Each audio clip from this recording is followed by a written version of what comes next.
Bener luput, olo becek lawan bejo,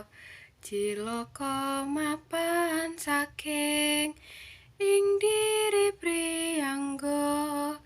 duduk saka wong liya, pramiladen ngati-ati, sakedur gama, singgah ana den